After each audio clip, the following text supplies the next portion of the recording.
రాష్ట్రంలో 27,000 ప్రభుత్వ బడులు మూతపడనున్నాయా? కల్వకుంట్ల కవిత చెబుతున్న ఆ పాఠశాలల మూసివేత కుట్ర వెనుక అసలు నిజమేంటి? దీని గురించి పూర్తి వివరాలు ఈ వీడియోలో తెలుసుకుందాం. జై తెలంగాణ. అందరికీ నమస్కారం. తెలంగాణ రాష్ట్రంలో ప్రభుత్వ విద్యను మొత్తంగా ప్రైవేట్ పరం చేయడానికి గౌరవ ముఖ్యమంత్రి రేవంత్ రెడ్డి గారు నిర్ణయం తీసుకున్నట్టుగా అనిపిస్తూ ఉన్నది. ఏదైతే తను విద్యా కమిషన్ రిపోర్ట్ తీసుకొని 27,000 పాఠశాలల్ని కుదించి 4,000కు చేస్తానని చెప్పినారు. దాన్ని ముందు నుండి తెలంగాణ రక్షణ సేన వ్యతిరేకిస్తూ వస్తున్నది. ఇప్పుడు కూడా వ్యతిరేకిస్తున్నాం. అవన్నీ ఒక పక్కనైతే యంగ్ ఇండియా ఇంటిగ్రేటెడ్ స్కూల్స్ కడతామని చెప్పి ముఖ్యమంత్రి గారు ఒక్కొక్క స్కూల్ని దాదాపు 146 కోట్ల టెండర్తోని మరి వేయడం జరిగింది. అందులో 72 స్కూళ్లకు టెండర్ వేస్తే అందులో సగానికి సగం ఓన్లీ 2 సంస్థలకే, మెగా అనే సంస్థకి ఇంకొకటి కేఎంవి అనే సంస్థకి మాత్రమే స్కూల్స్ రావడం జరిగింది. అదేవిధంగా దాంట్లో అన్నిట్లో కూడా 5% ఎక్సెస్ టెండర్ వేయడంతో ప్రభుత్వం మీద అదనంగా దాదాపుగా ఒక 600 కోట్ల బర్డెన్ పడుతూ ఉంది.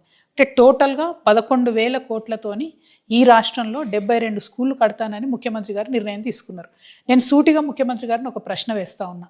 మీరు 30 నెలల తర్వాత ఇప్పుడు టెండర్ చేసి ఇప్పుడు కట్టడం మొదలు పెడితే మీరు పరిపాలించేటటువంటి కాలంలో ఈ స్కూల్ పూర్తవుతాయా? అవుతుందనే నమ్మకం అయితే మాకు లేదు. ఏ స్కూల్స్ చూసినా యావరేజ్గా 2 to 3 years తీసుకుంటున్నారు కన్స్ట్రక్షన్కి. అట్లాంటిది ఇంత పెద్దగా ఒక్కొక్కటి 146 కోట్లతో కట్టేటటువంటి ఈ స్కూల్స్ డెఫినెట్గా మీరు పదవిలో ఉన్నటువంటి కాలంలో పూర్తి కాదు. పైగా మీవి కాన్స్టిట్యున్సీకి ఒకటో, రెవెన్యూ డివిజన్కి ఒకటో పెట్టి అన్ని ఊర్లలో ఉన్నటువంటి పిల్లల్ని తీసుకొచ్చి ఈ స్కూళ్ళల్లో చదివిస్తాం, దానికోసం బస్సులు పెడతామన్నారు. అంటే ఆ బస్సులు కూడా మీరు మెగా సంస్థకే ఇస్తారనే విషయం ఇప్పటి నుంచే అర్థమవుతున్నది. అంటే విషయం ఏంటంటే మీరు చేస్తున్నటువంటి మొత్తం ప్రణాళిక కూడా రెడ్ కార్పెట్ వేసి తెలంగాణ గ్రామాలలోకి ప్రైవేట్ స్కూళ్ళని ఇన్వైట్ చేయడానికి, అది కూడా ఎవరు? ప్రైవేట్ కార్పొరేట్ స్కూళ్ళని. ఎందుకంటే బడ్జెట్ స్కూళ్ళకు మీరు 120 కోట్ల రూపాయలు ఇవ్వాలి, ఇంతవరకు రిలీజ్ చేస్తలేరు. మీరు 120 కోట్ల రూపాయలు బడ్జెట్ స్కూళ్ళకు ఉన్న అప్పులు రిలీజ్ చేస్తే ఎన్నో వందలాది స్కూళ్ళు కూడా బాగుపడతాయి. కానీ మీరు వాటిని చంపేస్తున్నారు. కేవలం కార్పొరేట్ స్కూళ్లకు మీరు ఎర్రతివా చేసి ఊర్లలోకి పిలిపించే ప్రయత్నం చేస్తున్నారు. దీన్ని మేము తీవ్రంగా వ్యతిరేకిస్తూ ఉన్నాం. ఈ టెండర్ల విషయంలో కూడా చాలా స్కూళ్లకు ఓన్లీ 2 టెండర్లు 3 టెండర్లు మాత్రమే వచ్చినాయని చెప్తున్నారు.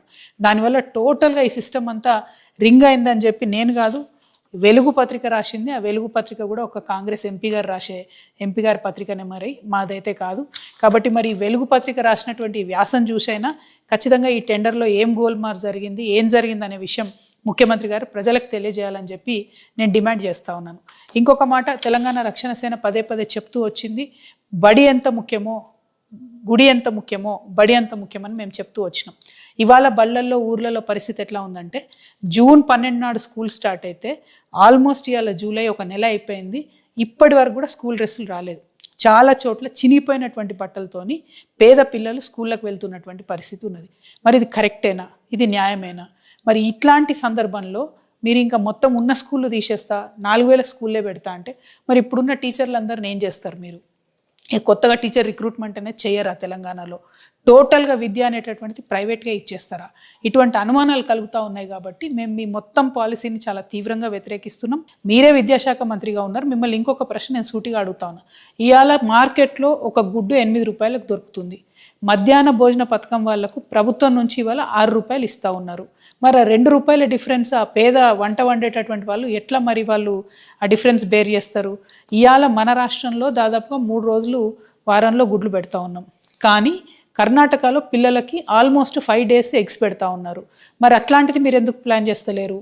ఇంకొకటి, మీరు బ్రేక్ఫాస్ట్ ఇస్తామని చెప్పినారు, ఎక్కడ కూడా ఇంతవరకు దాని ఊసు లేదు, ఎక్కడ కూడా స్టార్ట్ అవ్వలేదు ఆ పథకం. ఇంకొకటి, స్కూల్కి వెళ్ళే వాళ్ళకి కిట్ ఇస్తామన్నారు, మరి ఆ కిట్ ఎప్పుడు వస్తుందో అర్థమైతే లేదు. కాబట్టి సత్వరమే నేను డిమాండ్ చేస్తూ ఉన్నా, ప్రభుత్వం వెంటనే స్కూల్ డ్రెస్సులు ఇవ్వాలి, కిట్స్ ఏదైతే ఇస్తామన్నారు ఇవ్వాలి. మధ్యాహ్న భోజన పథకం వాళ్ళకు 2 రూపాయలు ఖచ్చితంగా ఎగ్కి రేటు పెంచి ఇవ్వాలి. వాళ్ళకి ఇదివరకు పెంచుతామన్నటువంటి జీతాలను కూడా పెంచి ఇవ్వాలని డిమాండ్ చేస్తూ, మీరు ఏదైతే ఒక పథకం ప్రకారం కంప్లీట్గా ప్రభుత్వ పాఠశాలలను మూసివేయాలని అనుకుంటున్నారో దాన్ని ఖచ్చితంగా మేము అడ్డుకుంటాం. మీరు ప్రభుత్వ బడి జోలికి వస్తే మీ ప్రభుత్వాన్నే పడగొడుతుంది ఈ మొత్తం తెలంగాణ సమాజం కూడా. తెలంగాణ ప్రజల్ని కూడా నేను రిక్వెస్ట్ చేస్తాను, ఒక్కసారి ఆలోచించండి. మన ఊర్లో బడి ఉంటే మనం మేనేజ్ చేసుకోవచ్చు. మన ఊర్లో బడి ఉంటే కొంతమంది అయినా ఊర్లో బడికి వెళ్తారు. కంప్లీట్గా బడి తీసుకుపోయి ఎక్కడనో ఏ తహసీల్లోనో పెట్టినట్టయితే, ఏ రెవెన్యూ డివిజన్లోనో పెట్టినట్టయితే నష్టపోయేది ఆడపిల్లలు, చాలామంది ఆడపిల్లలు పంపరు. మీరు అట్లా స్కూల్స్ పెట్టిన తర్వాత బస్సులు డెడికేటెడ్గా పెడతారనే గ్యారంటీ లేదు. ఈ ముఖ్యమంత్రి గారు ఈ ఆలోచన అంతా చేసే కన్నా ముందే స్కూళ్ళను బంద్ పెట్టే ఆలోచనలో ఉన్నారు. కాబట్టి అసలు అక్కడ స్కూళ్ళు కావు, ఇక్కడనేమో స్కూల్ కట్టడం కాదు, ఇక్కడనేమో స్కూల్ బంద్ చేసే కార్యక్రమం చేస్తున్నారు. అల్టిమేట్గా నేను తెలంగాణ ప్రజలను కోరేది ఒకటే, ఏదైతే ముఖ్యమంత్రి రేవంత్ రెడ్డి గారు ప్రభుత్వ బళ్ళన్నీ కూడా ప్రైవేట్కి అప్పచెప్పాలని చూస్తున్నారో దీన్ని వ్యతిరేకిద్దాం.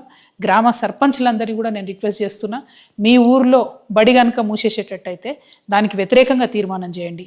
పేరెంట్స్ కమిటీ ఉంటుంది, నేను మిమ్మల్ని రిక్వెస్ట్ చేస్తూ ఉన్నా, బడి మూసేది ఉంటే దానికి మీరు వ్యతిరేకంగా తీర్మానం చేయండి. మధ్యాహ్న భోజన పథకం వాళ్ళు ఉన్నారు, మీతో పాటు మేము నడుస్తాం. గుడ్డు ధర పెంచేంత వరకు కూడా కొట్లాడదాం. పిల్లలకు 3 రోజులు కాదు 5 రోజులు కూడా ఎగ్గిచ్చే విధంగా ప్రభుత్వం మీద ఒత్తిడి తీసుకొద్దాం. ఇట్లా పిల్లలకు పౌష్టికాహారం ఇచ్చి మంచి చదువులు చెప్పాలి. ఉల్టా పని చేస్తున్నటువంటి రేవంత్ రెడ్డి సర్కార్ మాత్రం ఇది కరెక్ట్ చేయడం లేదు. ఈ టెండర్లో జరిగినటువంటి గోల్మాల్ని కూడా ముఖ్యమంత్రి గారు ప్రజలకు చెప్పాలి. పాఠశాలల్ని కాపాడాలి. ప్రభుత్వ పాఠశాలలు ఖచ్చితంగా ప్రతి ఊర్లో ఉండాలని మేము డిమాండ్ చేస్తున్నాం. Thank you. జై తెలంగాణ. ఇలాంటి లేటెస్ట్ వార్తలు మరియు అప్డేట్స్ కోసం మీ వాయిస్ ఛానల్ను సబ్స్క్రైబ్ చేసుకోండి.